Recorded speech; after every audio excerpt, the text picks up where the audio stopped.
أعوذ بالله من الشيطان الرجيم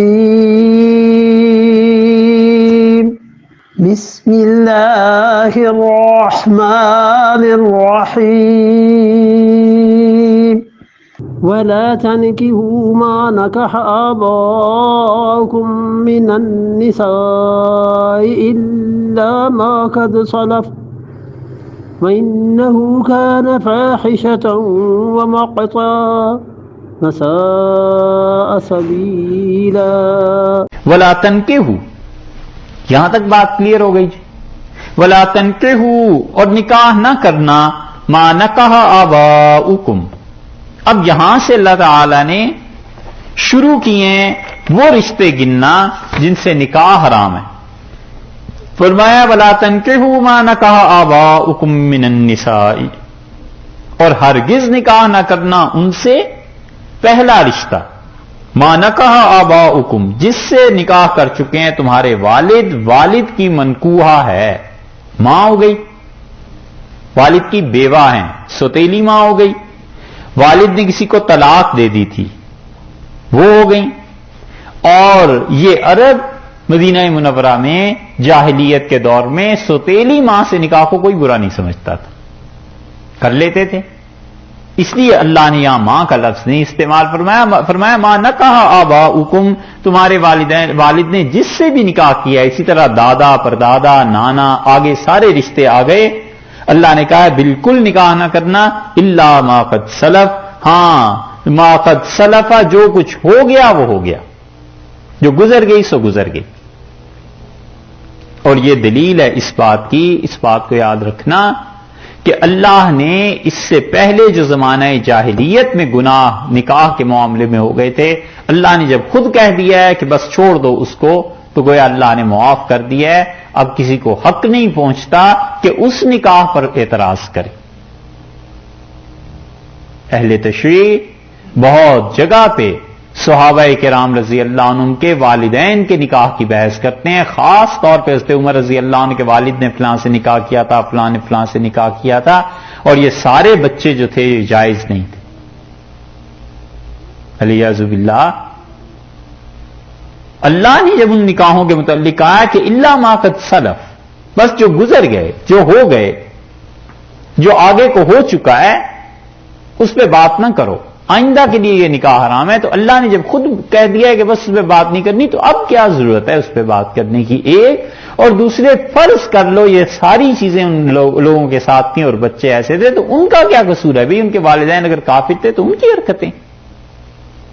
اہل تشیع اس مقام پر اس لیے زیادہ بحث کرتے ہیں کہ ثابت یہ کرنا ہوتا ہے کہ ہم اتنے نیک، اتنے پوتر ہیں، اتنے پاک ہیں کہ سید ہونے کی وجہ سے ہم سے لے کے اور آدم علیہ الصلوۃ والسلام تک سب نکاح میں ایک دوسرے کے میاں بیوی ہوتے تھے، ہماری نسلوں میں تو زنا آیا ہی نہیں، حالانکہ کوئی نہیں جانتا، کسی کے متعلق کوئی نہیں۔ رسول اللہ صلی اللہ علیہ وسلم ایک خاص حد تک اپنا نسب بیان کرتے تھے، عدنان تک، اور پھر آپ فرماتے تھے کذب النسابون، اس کے بعد آگے جو نسب بیان کرتے ہیں سب جھوٹ ہے، وقرون بین ذالک کثیرا، اور عدنان کے بعد کتنی پشتیں ایسی اس دنیا میں گزری ہیں، لا یعلمہن الا اللہ، اللہ کے علاوہ کوئی نہیں جانتا۔ کتنی پشتیں تھیں؟ 10 پشتیں، 20 پشتیں، 30 پشتیں، کوئی نام و نشان ہی نہیں ہے۔ اس لیے حضرت آدم علیہ السلام تک نسب کیسے چلا جاتا ہے؟ یہ ہے اللہ نے کہا الا ما قد سلف، جو گزر گیا سو گزر گیا۔ انہ کان فاحشۃ، اور یہ جو سوتیلی ماں سے والد کے نکاح شدہ کسی سے نکاح کو کرنا، ابھی پہلے بتا دیا تھا نکاح کے مسائل میں، ٹھیک ہے، اس لیے اس کو ریپیٹ نہیں کر رہے۔ انہ کان فاحشۃ، یہ عقلی طور پر بڑی بے حیائی ہے۔ 3 لفظ استعمال فرمایا، فاحشہ 1، مقتا 2 اور ساء سبیلا۔ انہ کان فاحشۃ، یہ بہت بڑی بے حیائی، اس کا ترجمہ کر لیں یہ زنا ہے، نکاح ہی نہیں نا منعقد ہوا۔ ومقتا، اور مقت ایسی چیز جسے دیکھ کر طبیعت میں گھن پیدا ہوتی ہے،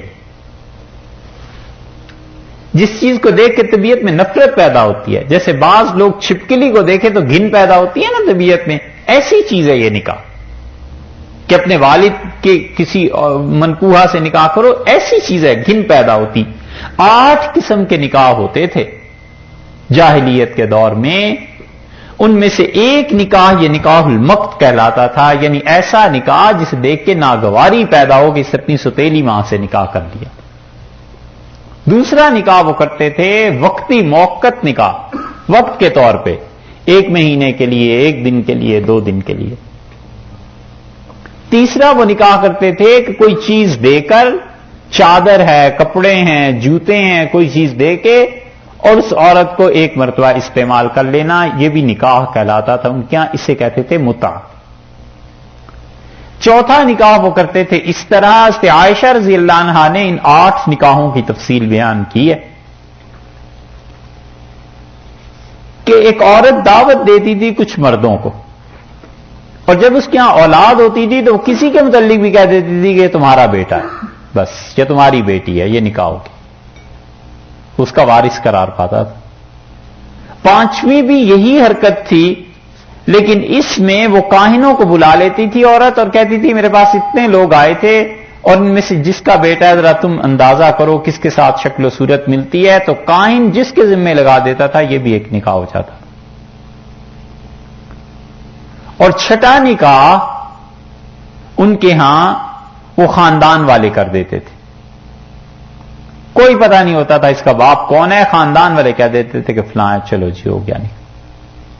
اور 7واں نکاح جو تھا الیاذ باللہ وہ جھنڈے لگا دیتی تھی، اور وہ جھنڈے یا چراغ جلا دیتی تھی، اور وہ اس کا مطلب یہ ہوتا تھا کہ یہاں پر ایسا کاروبار ہوتا ہے، اور بس جس کو بھی وہ انتخاب کر لیں. وہ بھی ایک طرح کا نکاح گنا جاتا تھا. اور 8واں نکاح وہ تھا جو اب ہوتا ہے ہمارے ہاں. یہ 8 نکاح رائج تھے عربوں کے ہاں، اور ان میں سے 7 کو منسوخ کر دیا رسول اللہ صلی اللہ علیہ وسلم نے. ایک ہی نکاح باقی رہ گیا جو اب ہوتا ہے، اور اہل تشریع کے نزدیک متع بھی منسوخ نہیں ہوا، وہ اب بھی اس کے قائم. تو نکاح المقت یہ ہے، اللہ نے فرمایا وہ مقتا، اور یہ ستیلی ماں سے نکاح یہ زنا بھی ہے، اور دیکھ کے اسے طبیعت میں گھن پیدا ہوتی ہے. وساء سبیلا، اور کتنا ہی برا ہے یہ راستہ، یعنی اس پر جو نتائج مرتب ہوں گے وہ بھی کتنے برے ہیں. اس کے نتیجے میں ہوگا کیا؟ جائیداد کی تقسیم کیسے ہوگی؟ ایک طرف تم اس عورت کے بیٹے کی حیثیت سے حصہ وصول کرو گے، دوسری طرف تم اس کے شوہر بن جاؤ گے. ساء سبیلا، کتنا برا راستہ ہے.